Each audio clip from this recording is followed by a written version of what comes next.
Passaram mais de 55 anos desde que Hawaii Five-O estreou pela primeira vez, e os atores desse elenco viveram casamentos, escândalos, desilusões e transformações que ninguém teria conseguido prever. Sabia que um dos protagonistas perdeu a esposa e os 2 filhos pequenos num acidente de aviação antes de a série começar, quando 2 bombardeiros militares colidiram no ar mesmo por cima da sua casa. Sabia que uma das atrizes sofreu uma embolia após o parto, que o coração lhe parou durante 4 minutos, que ficou com lesões cerebrais graves e perda de memória, e que escondeu tudo isso de Hollywood durante anos, seguindo o conselho de um amigo muito famoso. E sabia que o ator principal sofria em segredo de doença de Alzheimer durante as últimas temporadas da série, enquanto a sua mulher negava publicamente qualquer doença. Hoje contamos o que aconteceu a estas pessoas depois de as câmaras se apagarem. Número 1. Zulu, nome verdadeiro. Gilbert Francis Lane Caughey. O detetive Kono Kalakaua. Gilbert Caughey entrou para a história como o primeiro rosto havaiano desta série. A personagem, o detetive Kono, aparecia na icônica sequência de abertura a partir uma porta com um pontapé. Uma imagem que milhões de espectadores guardam na memória para sempre. Zulu juntou-se ao elenco em 1968, com 30 anos. Jovem, carismático, cheio de energia, um filho das praias do Waikiki, cantor e animador. Já era uma estrela na sua ilha muito antes de a televisão o descobrir. Mas nos bastidores, as coisas foram bem mais complicadas. Zulu ficou na série apenas 4 temporadas, até 1972. Segundo se soube, saiu por acumulação de frustração. Sentia que a personagem de Kono era superficial, um estereótipo do havaiano simplório, que não fazia jus ao rico legado cultural que ele representava. Para além disso, nos bastidores crescia um conflito com Jack Lord, descrito por muitos no set como um perfeccionista de caráter dominador. Zulu, segundo os colegas, adormecia entre filmagens, o que deixava Lord furioso. Em 1986, Zulu viveu uma tragédia de outra natureza. O seu carro atropelou um ciclista que se preparava para o triatlo Ironman na ilha de Kona. O tribunal declarou o culpado de homicídio involuntário em 2º grau. A coima foi de $500 e 1 ano de pena suspensa, mas a sombra desse incidente nunca mais o abandonou. Depois da série, continuou a atuar nos clubes noturnos do Waikiki. O seu grupo, Zulu and the Sons of Hawaii, era conhecido por toda a ilha, mas a saúde foi falhando. Em 1994, diagnosticaram-lhe hipertensão arterial e depois diabetes, cirurgia cardíaca, 6 anos em diálise renal. Estava na espera de um órgão doado quando, durante uma sessão de diálise, no dia 3 de maio de 2004, o seu organismo simplesmente cedeu. Zulu morreu com 66 anos. Por vontade própria, as suas cinzas foram espalhadas sobre as ondas do Waikiki a partir de uma canoa de remo tradicional, como se despediam os verdadeiros filhos do mar. Era um dos melhores remadores em canoa que alguma vez vi, disse dele Don Ho, amigo próximo e colega músico. Número 2. Kam Fong, nome verdadeiro Kam Tong Chun. O detetive Chin Ho Kelly. Kam Fong é um homem cuja vida poderia ter dado um filme dos mais duros. Nasceu em 1918 no bairro de Kalihi, no Hawaii. A família desfez-se cedo. O pai teve um caso, o avô expulsou-o do negócio da família e a mãe ficou com os filhos na miséria.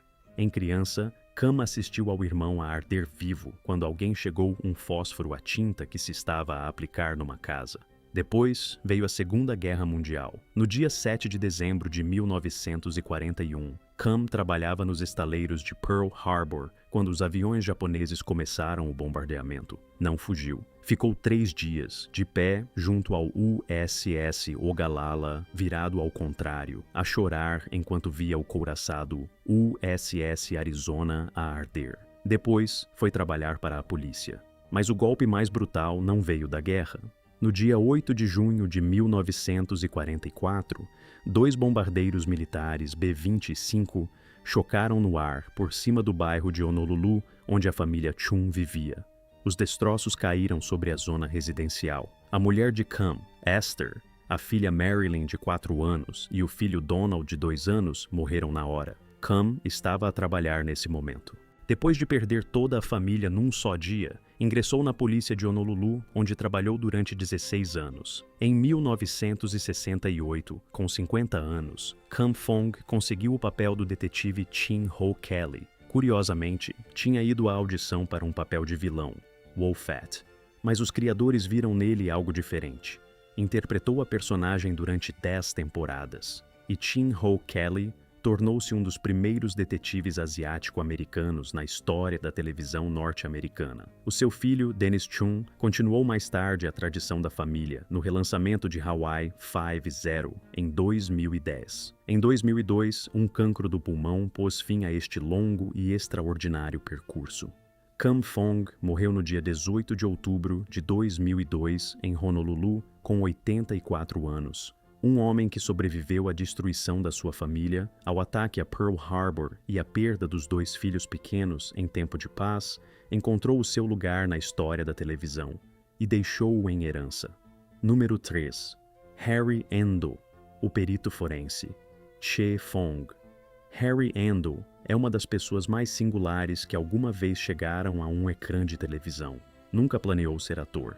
Nascido em 1922 em Denver, no Colorado, combateu na Europa como operador de rádio militar e, depois da guerra, instalou-se no Hawaii e arranjou emprego no Territorial Savings Bank, um simples funcionário bancário. Tudo mudou por causa de um anúncio. O banco estava a gravar uma publicidade para a televisão e Harry apareceu em cena, por acaso. O spot foi visto por Leonard Freeman, o criador de Hawaii Five-0, que ofereceu a Endo o papel de Che Fong, o perito do laboratório forense. Assim, Harry Endo, com 46 anos, tornou-se ator, sem casting, sem agente, sem audição. Simplesmente por ter estado no sítio certo no momento certo. A sua personagem foi o protótipo de todo um gênero televisivo. O cientista brilhante de bata branca, que sabe tudo sobre tudo. Esse tipo de especialista forense seria reproduzido depois em inúmeras séries, do CSI ao Castle. Harry apareceu em 111 episódios entre 1968 e 1977. Após a série, teve algumas participações em Magnum e em A Espia que Me Amava televisiva, Murder, She Wrote, e depois retirou-se discretamente. O seu casamento com Myrtle durou mais de 60 anos. Quando Harry faleceu em janeiro de 2009, vítima de um acidente vascular cerebral em Brooklyn, com 86 anos, Myrtle sobreviveu-lhe apenas alguns meses. Foram-se quase juntos, tal como tinham vivido.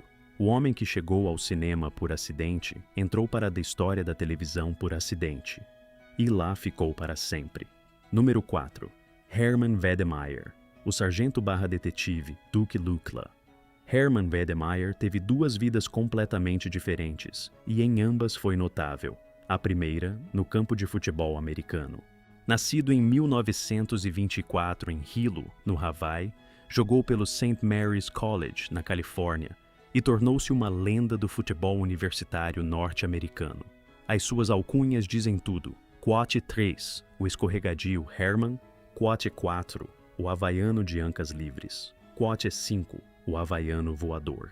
Em 1945, ficou em 4º lugar na votação para o troféu Heisman, o prêmio mais prestigioso do futebol universitário norte-americano. Mais tarde, foi incluído no Salão da Fama do futebol universitário dos EUA. A segunda vida foi no ecrã. Wedemeyer juntou-se a Hawaii Five-0 em 1971, com 47 anos, primeiro em papéis menores e depois como membro fixo do elenco no papel do detetive Duke Lukla até ao final da série, em 1980. Apareceu em mais de 143 episódios e os colegas adoravam-no pelo bom humor e pelo feitio descontraído. Era ele quem aliviava o ambiente carregado que o perfeccionista Jack Lord criava no set. Para além do futebol e do cinema, Herman ainda fez política. Em 1968, foi eleito para a Câmara Municipal de Honolulu pelo Partido Republicano e em 1970 chegou à Assembleia Legislativa do Hawaii pelo Partido Democrata. 3 carreiras: desportista, ator, político. Em cada uma, um êxito genuíno. No dia 25 de janeiro de 1999, Hermann Wedemeyer faleceu com 74 anos, de complicações após um infarte. O seu irmão Charlie, que sofria de esclerose lateral amiotrófica, conhecida como doença de Lou Gehrig, continuou a treinar a sua equipa de futebol a partir de uma cadeira de rodas, numa história que inspirou todo o país. Na família Wedemeyer, a capacidade de seguir em frente, apesar de tudo, parecia ser hereditária. Número 5. Richard Denning, o governador Paul Jameson. Richard Denning era um ator que, a essa altura, quase não queria trabalhar. Em 1968, já estava há muito tempo em semi-reforma, vivia no Maui e desfrutava da tranquilidade. Quando o criador de Hawaii Five-O, Leonard Freeman, o contactou para lhe oferecer o papel de governador do Hawaii, Denning recusou inicialmente. Freeman fez-lhe uma proposta impossível de recusar: jornada de trabalho de não mais de 5 horas, 4 dias por semana. Para um ator de 54 anos cansado de Hollywood, aquilo soava a paraíso. Denning nasceu em 1914. Antes de Hawaii Five-O, protagonizou dezenas de filmes, da ficção científica dos anos 50, A Forma que Veio do Espaço Negro, 1954, a comédias radiofônicas ao lado de Lucille Ball. Foi precisamente com Denning que Ball gravou o programa de rádio My Favorite Husband, que serviu de base para a lendária I Love Lucy. Quando a comédia passou para a televisão, Ball insistiu em que o papel do marido fosse interpretado pelo seu marido real, Desi Arnaz. Denning ficou de fora do projeto, que poderia ter sido o maior da sua carreira. O papel do governador Jameson em Hawaii Five-O foi o seu acorde final, e um dos mais longos, 12 anos, de 1968 a 1980. Distinto com autoridade natural, perfeito para o papel de homem de Estado. Em 1942, casou com a atriz de terror Evelyn Ankers, conhecida como a Côte 6. Ela morreu de cancro em 1985.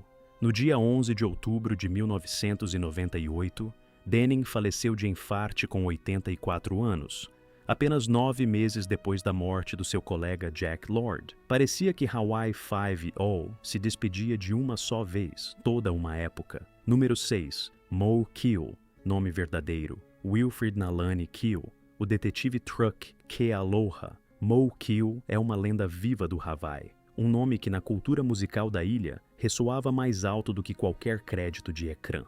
Nasceu em 1939 em Niihau, uma das ilhas mais fechadas e tradicionais do arquipélago. A família falava exclusivamente a língua havaiana.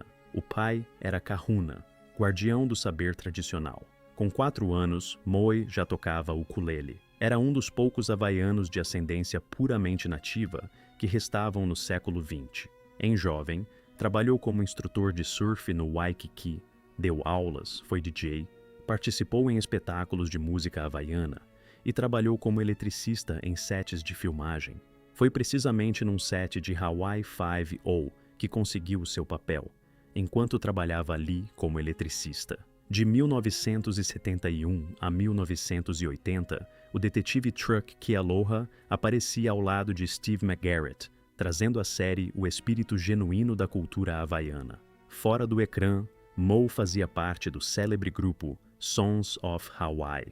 O seu sobrinho não era outro senão o lendário Israel Kamakawiwo'ole, o intérprete da versão mais emotiva de Somewhere Over the Rainbow. Moe foi o seu principal mestre musical. Em abril de 2001, Moe sofreu um ataque cardíaco quase fatal. Implantaram-lhe um pacemaker. Com essa segunda oportunidade, não pensou em si mesmo. Angariou $260 mil para a Associação Americana do Coração, com o objetivo de instalar desfibrilhadores portáteis por toda a ilha do Hawaii.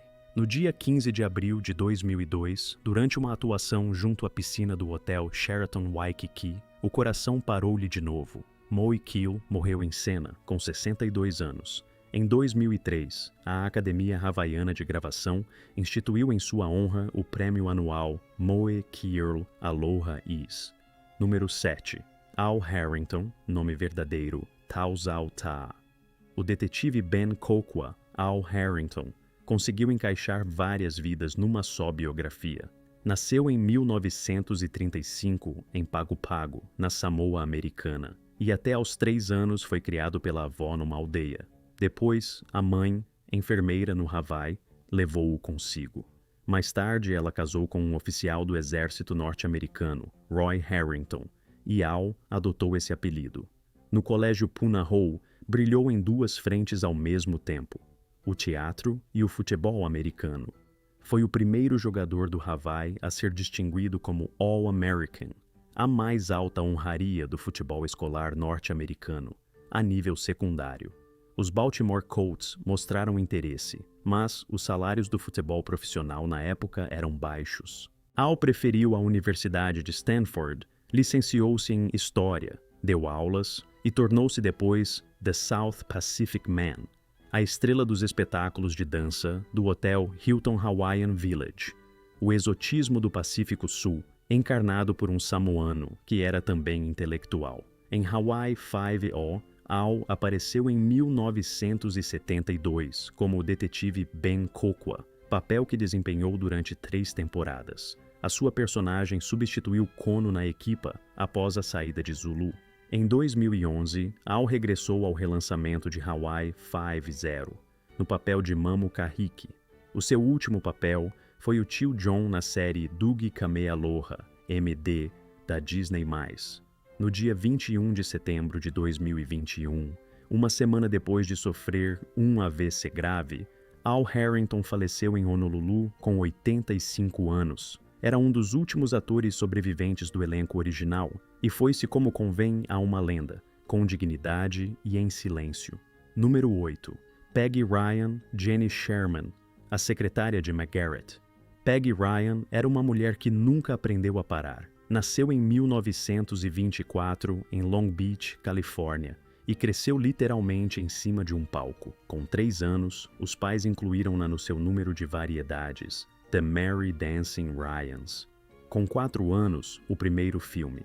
Durante a Segunda Guerra Mundial, participou em 19 filmes. Depois da guerra, a sua vida pessoal teve muitas turbulências. 3 casamentos. A perda do segundo marido, Ray McDonald, que morreu em 1957.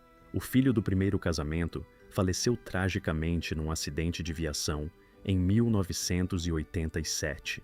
Após tudo isso, mudou-se para o Havaí com o terceiro marido, Ed Sherman, e passou a ensinar sapateado na Universidade do Havaí. Em 1969, com 44 anos, Peggy apareceu em Hawaii 5-O no papel de Jenny Sherman, a secretária do detetive McGarrett. Ficou na série até 1976. Um papel discreto, de segundo plano, mas era ela quem dava calor ao mundo de Hawaii 5-O. Depois da série, treinou bailarinas de espetáculos em Las Vegas e fundou mais tarde a sua própria companhia, TNT, composta por mulheres de meia idade. No seu aniversário de 80 anos, fez um número de sapateado completo, para deleite de todos os presentes. Em 2003, sofreu o primeiro AVC. No dia 30 de outubro de 2004, Peggy Ryan morreu com 80 anos. A sua última aula de dança foi 2 dias antes de ser hospitalizada. Há pessoas que simplesmente não sabem parar, e isso é algo de admirar. Número 9. William Smith, o detetive James Kimmel, Carrill. William Smith era o tipo de homem que, ao vê-lo, dava vontade de fechar a porta e não a abrir mais. Alto, robusto, com um olhar penetrante, passou a maior parte da carreira a interpretar vilões. Líderes de gangues de motociclistas, comandos soviéticos, figuras de pesadelo. Chamavam-lhe Big Bill. Nasceu em 1933 em Columbia, no Missouri. A biografia de Smith lê-se como um romance de espionagem. Serviu na Força Aérea dos Estados Unidos na Alemanha, aprendeu várias línguas, incluindo russo, ao ponto de dar aulas na UCLA. Tinha credenciação de segurança da CIA e da NSA. Quando casou com uma mulher francesa, isso custou-lhe o acesso a documentos classificados. Depois, 7 décadas no cinema, com mais de 280 papéis. Em 1979, com 46 anos, Smith juntou-se à última temporada de Hawaii Five-O como o detetive Kimo Karyu, o novo elemento da equipa. No cinema, ficou na memória pelo papel do pugilista adversário de Clint Eastwood em Any Which Way You Can, 1980, e do comandante soviético em Red Dawn, 1984. Em 1976, a minissérie Rich Man, Poor Man tornou o seu vilão Falconetti tão convincente que as pessoas chegavam a agredi-lo na rua, confundindo a ficção com a realidade. No dia 5 de julho de 2021, William Smith faleceu com 88 anos. Dizem que se manteve em excelente forma física até aos últimos dias. Pessoas assim parecem invulneráveis, mas não são. Número 10. Sharon Farrell, a detetive Lori Wilson.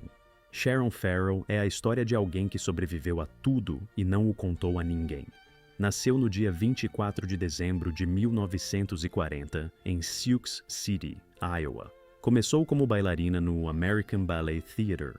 Depois chegou ao cinema, ao lado de Steve McQueen em The Ravers, 1969, ao lado de Kirk Douglas. Segundo os seus biógrafos, entre ela, McQueen e Bruce Lee, formou-se um triângulo amoroso tão intenso que McQueen e Lee nunca chegaram a fazer um filme juntos. Em 1970, Sharon teve o filho Chance. Pouco depois do parto, sofreu uma embolia. O coração parou durante 4 minutos. Os médicos conseguiram reanimá-la, mas quando recuperou a consciência, tinha lesões cerebrais graves, perda de memória e alterações físicas. Isso podia significar o fim da carreira. E foi então que apareceu Steve McQueen. O conselho foi simples e brutal. Não digas nada a ninguém. Em Hollywood, se souberem que uma atriz tem problemas de memória, a carreira acaba de imediato. Sharon seguiu o conselho, trabalhou na reabilitação em silêncio e continuou a filmar. Ninguém soube nada durante décadas. Em Hawaii Five-O, foi membro permanente da equipa de 1979 a 1980, como a detetive Lori Wilson, a única mulher detetive em toda a história do Hawaii Five-O original. Ela própria recordou que Jack Lord a manipulou, pressionou-a a despedir os seus agentes e aproveitou-se da sua dependência financeira. Após a série, teve um papel em The Young and the Restless, 1991 a 1997. E depois, o silêncio. Em 2023, ficou a saber-se que Sharon Farrell era a última sobrevivente do elenco principal do Hawaii Five-O original. Morreu no dia 15 de maio de 2023, com 82 anos. A causa da morte foi ocultada à imprensa durante quase 3 meses. A última guardiã dos segredos desta série levou-os consigo. Número 11. Hig Dieg, nome verdadeiro, Kenneth Dickerson. Wolfat, o vilão principal. Hig Dieg é ele próprio um enigma. O ator que interpretou o vilão mais célebre da televisão norte-americana dos anos 70 não tinha qualquer ascendência asiática. Nasceu em 1910, em Nova Jersey, como Kenneth Dickerson. Pelas suas próprias palavras, o seu sangue misturava raízes inglesas, egípcias, sudanesas, portuguesas e zulus. Nem uma gota de origem asiática, mas a sua aparência permitia-lhe interpretar personagens orientais. E Hollywood aproveitou isso ao máximo. Dieg trabalhava na livraria da mãe em Manhattan, quando um cliente casual lhe propôs participar numa peça na Broadway. Em 1961, ganhou o prêmio Obie, uma das distinções mais prestigiadas do teatro independente nova-iorquino. Em 1962, chegou o seu papel icônico como vilão, em O Candidato de Manchúria. E em 1968, a primeira aparição no piloto de Hawaii Five-O, como Wolfat, o espião comunista e gênio do crime. Curiosidade: no guião original do piloto, Wolfat devia morrer logo de início. Foi Jack Lord quem insistiu em manter a personagem viva, e Wolfat transformou-se no nêmesis de McGarrett ao longo das 12 temporadas. O confronto final no último episódio foi um dos desfechos mais aguardados na história da televisão. Fora do ecrã, Dieg era um pensador profundo. Estudou filosofia taoísta, escreveu 11 livros, obteve um doutoramento em teologia e fundou o seu próprio santuário taoísta. Lecionou filosofia na UCLA. O homem que interpretava o vilão mais perverso, na vida real, procurava a iluminação espiritual. Keith Dieg morreu no dia 25 de outubro de 1991 de insuficiência renal e cardíaca, com 81 anos. Wolfat foi por fim derrotado, mas não por McGarrett, pelo tempo. Número 12. Douglas Mossman, o detetive Frank Kamana. Douglas Mossman é um daqueles atores que se reconhece de vista, mas cujo nome não se recorda. Nasceu no Hawaii e era um representante genuíno da cultura local que impregnava Hawaii Five-O. Na série, apareceu de 1968 a 1979 como o detetive Frank Kamana, mais um elemento da equipa de McGarrett. O seu estilo tranquilo e equilibrado complementava os colegas de temperamento mais intenso e criava a sensação de um trabalho de equipa real. Como muitos atores locais em Hawaii Five-O, Mossman fez parte de uma decisão artística singular de Jack Lord, insistir em que as personagens havaianas fossem interpretadas por habitantes reais da ilha, e não por atores vindos do continente. Na época, isso era uma raridade na televisão norte-americana. Harry Endo, que interpretava o laboratorista She Fong, descrevia Mossman como a âncora discreta, mas fiável do elenco. Alguém em quem se podia confiar tanto no ecrã como fora dele. Após a série, Mossman continuou a aparecer em produções ligadas ao Hawaii, fiel ao arquipélago que o formou. Douglas Mossman faleceu em 1986, com cerca de 57 anos, cedo demais para tanto talento. A sua partida prematura privou a televisão havaiana de uma das suas vozes mais autênticas. Número 13. Dennis Chun como Duke Lukila, filho de uma lenda, continuador de uma tradição. Dennis Chun é o elo vivo entre duas gerações de Hawaii Five-O. Filho do lendário Kam Fong, apareceu em papéis menores nos últimos episódios da série original e tornou-se depois membro de pleno direito da equipa no relançamento de Hawaii Five-0 em 2010, no papel do sargento Duke Lukila. O mesmo papel que no original tinha sido de Herman V. de Meyer. A história de Dennis é a história de uma tradição que passa de pai para filho. O seu pai, Kam Fong, era o detetive Chin Ho Kelly. O próprio Dennis continuou a presença da família neste universo ao longo de toda a nova série, 2010 a 2020, aparecendo em numerosos episódios. Em 2026, Dennis Chun tem 69 anos e continua a trabalhar na indústria, preservando com cuidado o legado do pai. Um homem que sobreviveu ao ataque a Pearl Harbor, à perda de toda a família, e construiu com a sua vida uma história digna de um filme. Dennis nunca quis a fama estrondosa. Limitou-se a fazer o seu trabalho, com a mesma discrição e fiabilidade com que o pai o tinha feito. Número 14. James MacArthur, o detetive Danny Dano Williams. James MacArthur é o homem que a história encerrou numa única frase: "Leva-o preso, Dano." Book em Dano. Tinha 30 anos quando chegou a Hawaii Five-O e ficou durante 11 temporadas, de 1968 a 1979, aparecendo em 268 episódios. Para um papel secundário, é um recorde. A sua biografia, desde o início, foi uma história de privilégio e tragédia em simultâneo. MacArthur nasceu em 1937 em Los Angeles. Foi adotado pelo dramaturgo Charles MacArthur e pela sua esposa, a lendária atriz de teatro Helen Hayes, chamada a primeira dama do teatro americano. A sua madrinha de batismo era Lillian Gish. Entre os visitantes habituais da família, John Steinbeck, Harpo Marx, Ben Hecht. Uma infância rodeada de literatura e teatro. Mas essa infância ficou marcada por uma tragédia. A sua irmã Mary morreu de poliomielite em 1949, com 19 anos, precisamente quando os dois atuavam juntos numa peça. Essa perda deixou uma marca indelével em toda a família. James começou cedo a filmar para a Disney, a família Robinson, raptado. Quando em 1968 lhe propuseram o papel de Dano, o seu primeiro pensamento foi: óptimo, 13 semanas no Havaí. Poucos imaginavam que isso se estenderia por uma década. Em 1979, abandonou a série, comunicando-o ao produtor por telefone a partir da América do Sul, dizendo que ia subir o Amazonas e que não regressava.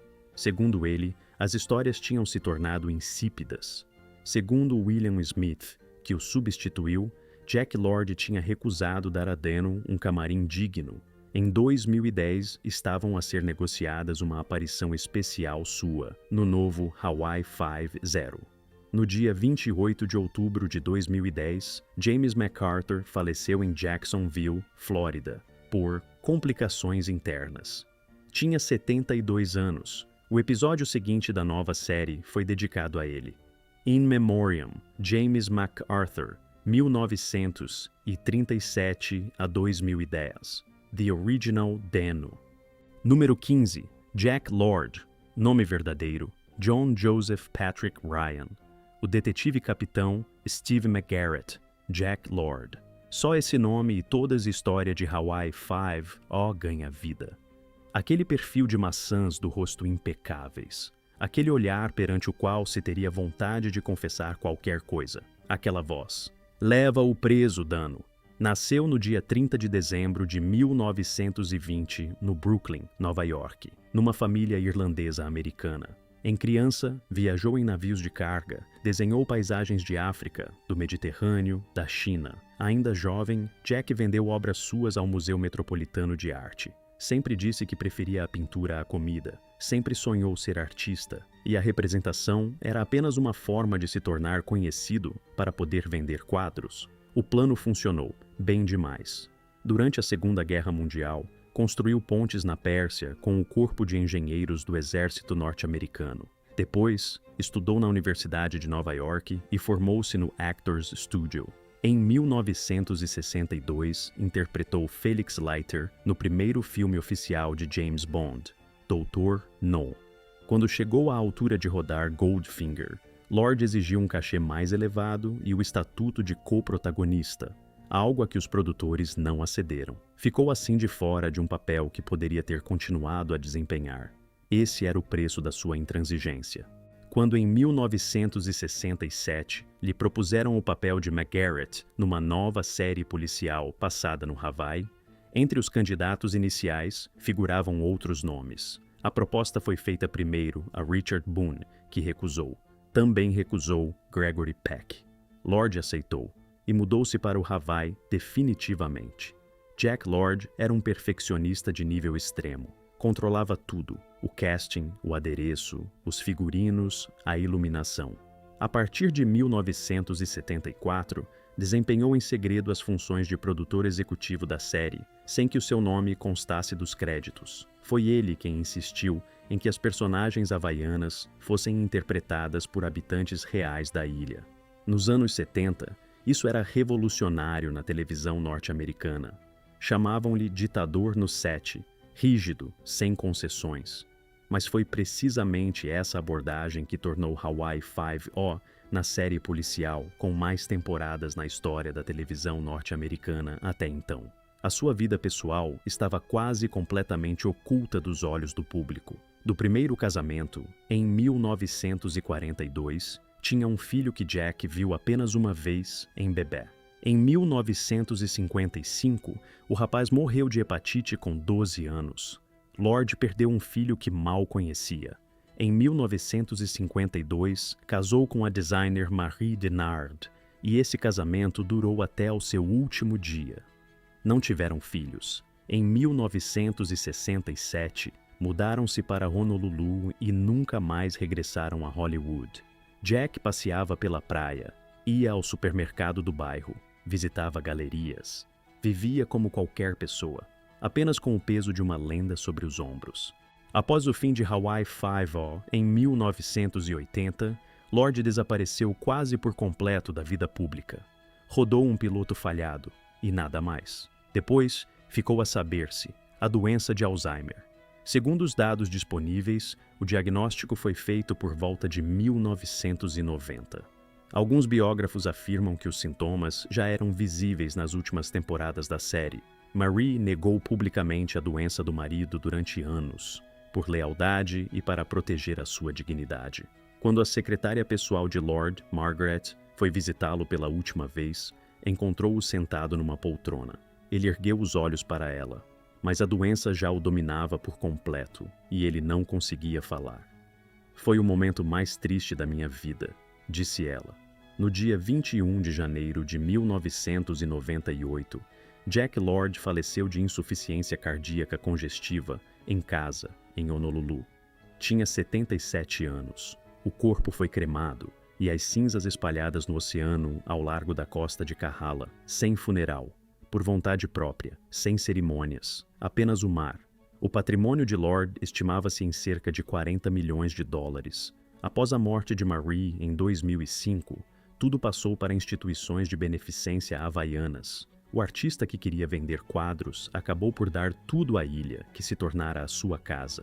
Em 2004, junto ao centro comercial Kahala Mall, foi inaugurada uma escultura em bronze de Jack Lord. Margaret olha para o Havaí e parece não ter qualquer intenção de se ir embora. Esta foi a equipa de Hawaii Five-O. Detetives e vilões, lendas e tragédias, vidas vividas até ao limite. Ofereceram-nos mais de 10 anos de pores do sol havaianos, e cada um deles carregou o seu peso fora das câmaras. Guerras, perdas, doenças, amores e um desejo inextinguível de viver. Alguns partiram cedo demais, outros viveram longos anos em silêncio, outros ainda deixaram atrás de si música, esculturas, fundações e testamentos a favor de uma ilha inteira. Se viu Hawaii Five-O em criança, este episódio é para si. Se a descobriu hoje pela primeira vez, bem-vindo a uma das histórias mais longas e ricas da televisão norte-americana. Escreva nos comentários de qual destes atores se lembra melhor, que história o surpreendeu ou o tocou mais. Subscreva o canal. Há muitas mais histórias como esta pela frente, porque por detrás de qualquer série icônica esconde-se sempre uma vida inteira. Aloha!